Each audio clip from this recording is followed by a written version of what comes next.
It turns out that on Earth there exists a powerful icy force to the north that is seeking to overthrow its bounds and rush southward. That powerful winter is also kept at bay by a mighty wall, one that allows the nations to the south to enjoy relatively tranquil conditions. That wall eventually gets breached in a wave of ice that sweeps down and threatens the lives of all those in its way.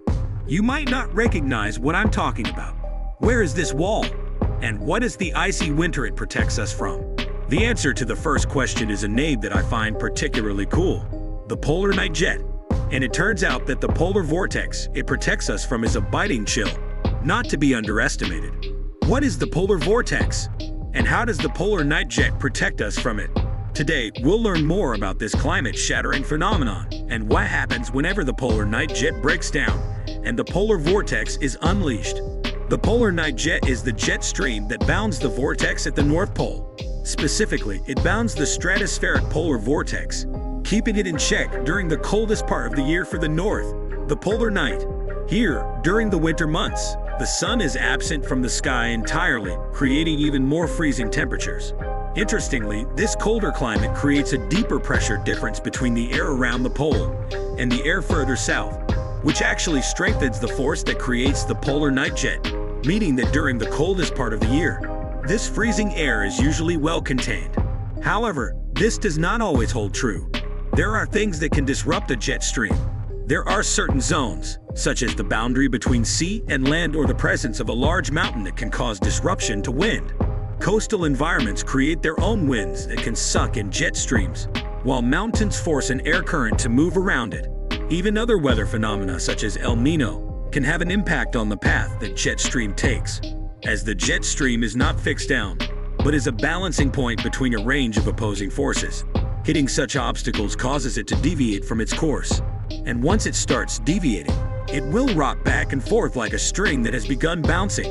It shifts no longer in its balance, overcorrects itself, and is no longer in balance again, and overcorrects itself again in massive planetary waves that cause the polar night jet to meander around the Earth rather than travel in a straight line. And these oscillations can reach a point where there is a breach.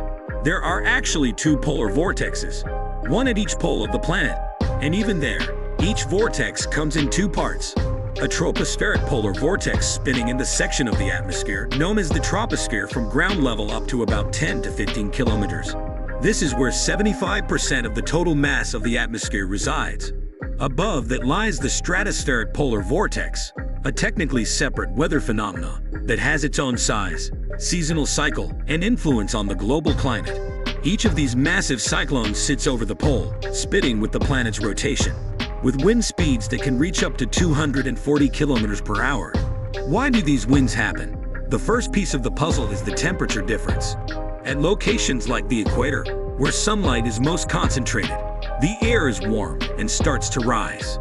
As it does so, it creates an area of low pressure beneath it that draws air into it from its surroundings, like a giant vacuum cleaner. Meanwhile, at places like the poles, where it's much colder, air contracts and falls, creating zones of high pressure where air molecules want to spray out like a crowd of school children being released into an open field. So naturally, with these two forces at play, there is a tendency for air to rush from the poles towards the equator. Freezing cold winds are constantly trying to escape from the north and south poles. This model is a little simplified though, as wind does not travel in one continuous line from the pole to the equator. Instead, because air from the equator cools and falls much sooner than the pole at around latitude 30 degrees, and air from the poles warms and rises much sooner than the equator at latitude 60 degrees. There are 3 cells of air on each hemisphere that air circulates in. The polar cells, the air mass is above the poles, and the Hadley cells, the air mass is above the equator. Both cycle in the temperature-driven way I described. However, the middle cell, known as the Ferrel cell, is not temperature-driven. Like a gear, it is dragged by the rotation of the other 2 cells and rotates opposite to their motion.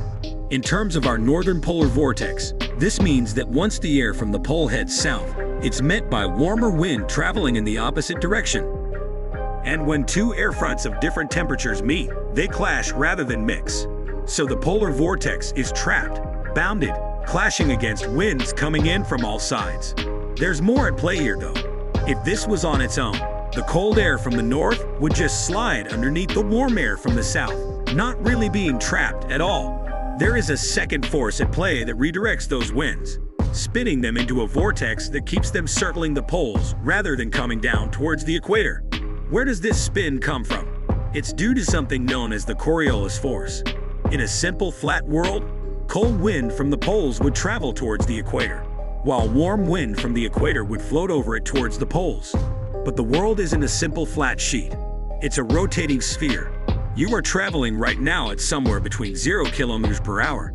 If you're at the pole and decided to watch this video while you're there, and 1600 kilometers per hour at the equator from the west to the east, you might not notice this fact because everything next to you is on average traveling at the same speed in the same direction.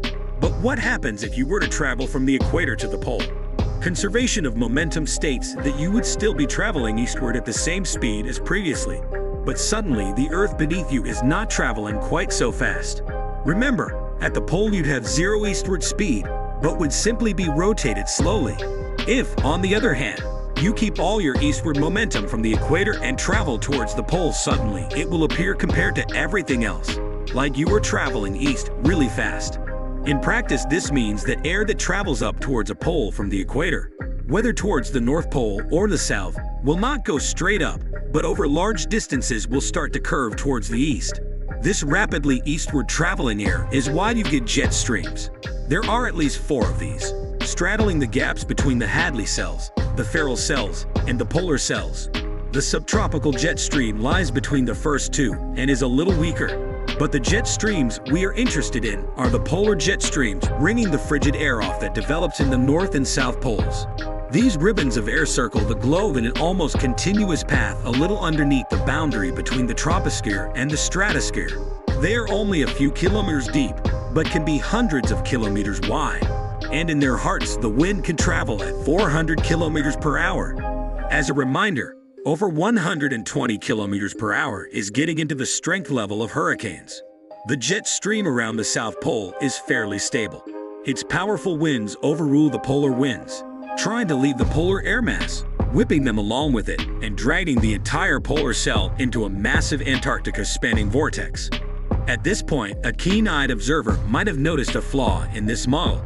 If conservation of momentum means that air going from the equator towards the pole veers towards the east, why is it that air traveling from the pole towards the equator doesn't do the exact opposite? It has 0 momentum moving to zones that have considerably more momentum comparatively. It should be quickly left behind, appearing to start spinning to the west. This is true, but cold winds have much more friction to contend with as it starts to slide underneath the warm front and then drags along the ground. This seems to slow it down enough that the countervailing jet stream overrules it. It's important to note this tension at play, though, as it becomes much more important in the polar night jet. What are your thoughts about this phenomenon? Comment your thoughts below, and to stay updated, please subscribe to the channel and turn on the bell notification.